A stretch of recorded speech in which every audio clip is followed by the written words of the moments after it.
New Lands, by Charles Hoyfort, Part 1, Chapter 10a. Pseudo-heart of the phantom thing. It is Keplerism, pulsating with Sir Isaac Newton's regularizations. If triangulation cannot be depended upon accurately to measure distance greater than a mile or two between objects and observers, the aspects of Keplerism that depend upon triangulation should be of no more concern to us than two pins in a cushion 180 miles away. Nevertheless, so affected by something like seasickness are we by the wobbling deductions of the conventionalists that we shall have direct treatment, or independent expressions, whenever we can have, or seem to have, them.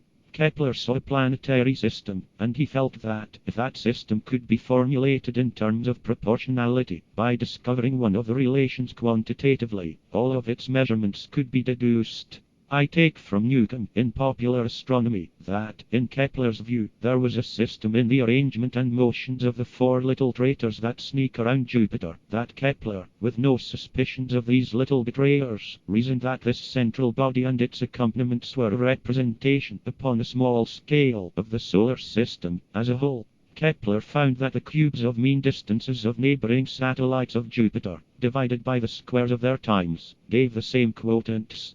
He reasoned that the same relations subsisted among planets, if the solar system be only an enlargement of the Jovian system. Observatory, December, 1920. The discordances between theory and observation, as to the motions of Jupiter's satellites, are of such magnitude that continued observations of the precise moments of eclipses are very much to be desired.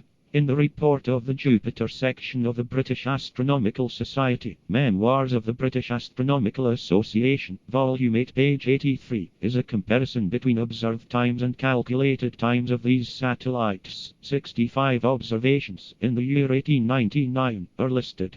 In one instance, prediction and observation agree. Many differences of 3 or 4 minutes are noted, and there are differences of 5 or 6 minutes.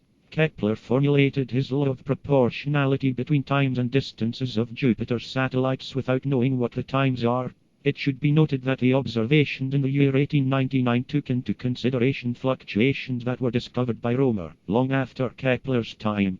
Just for the sake of having something that looks like opposition, let us try to think that Kepler was miraculously right anyway. Then, if something that may resemble Kepler's third law does subsist in the Jovian satellites that were known to Kepler, by what resemblance to logicality can that proportionality extend to the whole solar system, if a solar system can be supposed?